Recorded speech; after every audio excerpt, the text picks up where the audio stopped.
Depois que a grande seca passou, o Nordeste tentava respirar de novo.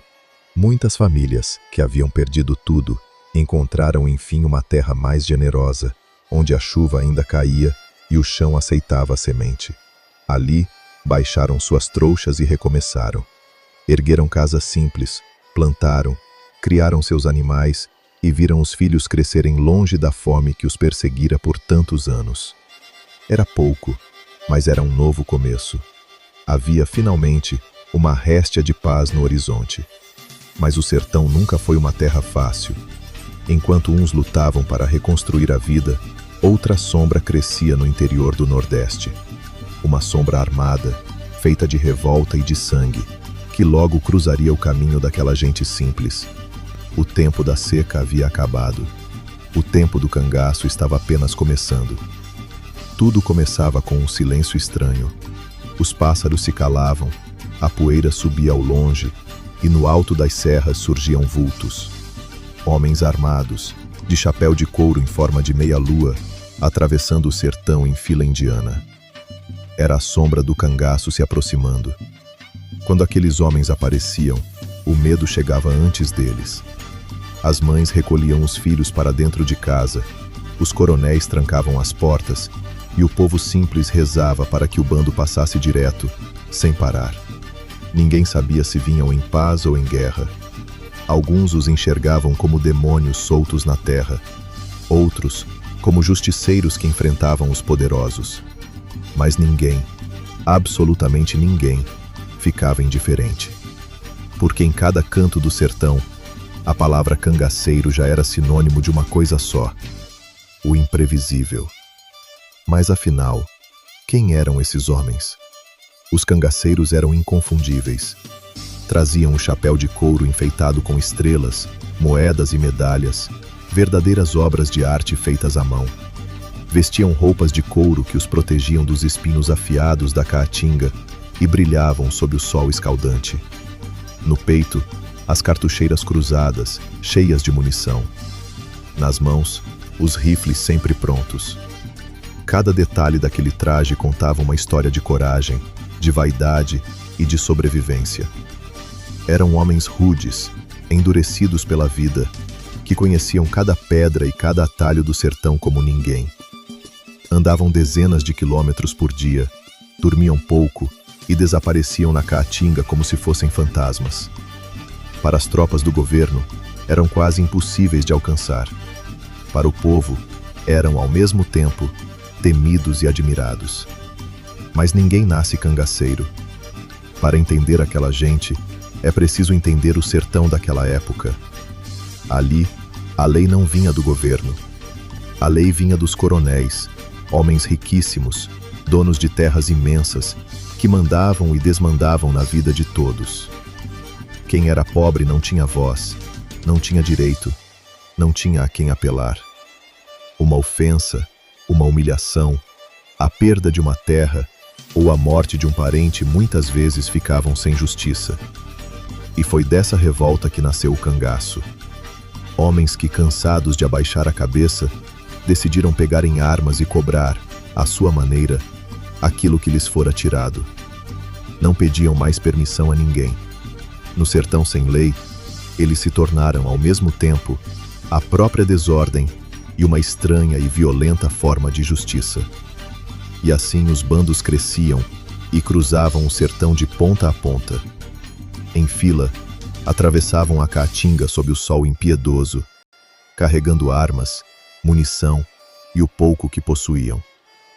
Subiam serras, contornavam pedras e escalavam altos paredões de rocha, de onde vigiavam todo o horizonte. Nada escapava aos seus olhos atentos. Conheciam cada trilha secreta, cada fonte de água escondida, cada esconderijo seguro. Moviam-se por instinto, quase como os próprios animais selvagens daquela terra. Percorriam distâncias enormes, cruzando as fronteiras entre um estado e outro, sempre à frente de quem os perseguia. A caatinga, tão cruel com os retirantes, era generosa com os cangaceiros. Ela os escondia, os alimentava e os protegia.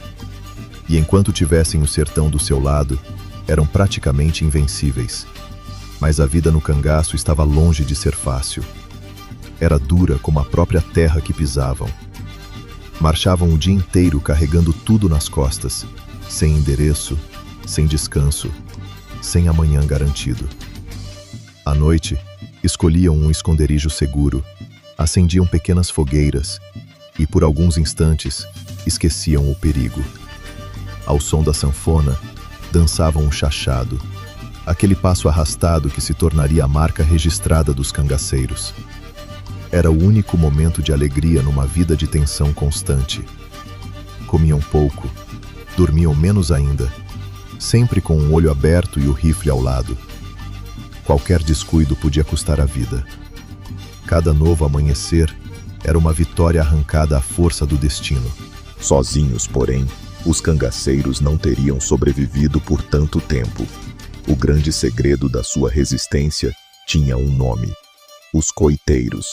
Eram moradores comuns do sertão, gente simples que, em troca de proteção, de dinheiro ou por puro medo, oferecia aos cangaceiros comida, água, abrigo e, principalmente, informação. Um coiteiro avisava quando a polícia se aproximava, escondia os homens em seus paióis e currais, cuidava dos feridos em silêncio.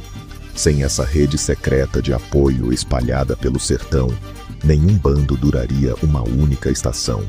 Era uma relação perigosa, feita de lealdade e de conveniência. Ajudar o cangaço podia significar a morte pelas mãos da polícia, mas trair o cangaço significava uma sentença ainda pior. E assim, entre o medo e a cumplicidade, o povo do sertão mantinha viva a chama do cangaço. Quando um bando chegava a uma vila, tudo parava. As ruas se esvaziavam num instante e o silêncio tomava conta de tudo. Os cangaceiros cobravam dinheiro dos comerciantes e dos coronéis mais ricos, saqueavam armazéns e impunham a sua própria lei, nem que fosse por um único dia. Quem resistia ou os traía pagava um preço altíssimo.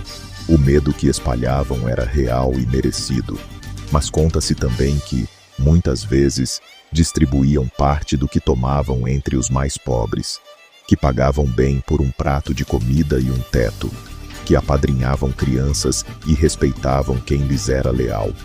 Verdade ou lenda, foi assim que nasceu a fama do cangaceiro justiceiro, o Robin Hood do sertão. Para uns, bandidos cruéis, para outros, verdadeiros heróis. O Nordeste jamais chegaria a um acordo, mas o poder dos cangaceiros incomodava, e muito. Aqueles homens humilhavam as autoridades, desafiavam o governo e zombavam da polícia diante de todo o sertão. Isso não podia durar para sempre. Foi então que surgiram as volantes, tropas especiais criadas com um único objetivo: caçar os cangaceiros, custasse o que custasse. Começou uma perseguição implacável que se arrastaria por anos a fio. Os bandos eram cercados, escapavam por pouco, sumiam na caatinga e reapareciam centenas de quilômetros adiante. Era um jogo mortal de gato e rato pelo interior do Nordeste. Aos poucos, o cerco se apertava. Traições passaram a ser compradas a peso de ouro, e a caatinga, que sempre os protegera, começava lentamente a se transformar numa armadilha. O tempo dos cangaceiros começava a se esgotar. E mesmo perseguidos, os cangaceiros só cresciam na imaginação do povo. Ao cair da noite, nas vilas do sertão, as pessoas se reuniam para sussurrar histórias sobre os homens de chapéu de couro. Cada assalto, cada fuga, cada tiroteio virava causo, virava verso, virava lenda. O medo e o fascínio caminhavam lado a lado. Mas, de todos aqueles bandos e de todos aqueles nomes, um estava prestes a surgir para ofuscar todos os outros. Um cangaceiro diferente, mais frio, mais astuto e mais temido do que qualquer um que o sertão já tinha visto. Um homem que transformaria o cangaço numa verdadeira lenda nacional e cujo nome seria sussurrado com respeito e terror por todo o Brasil. Mas essa história, meu amigo, fica para o nosso próximo capítulo.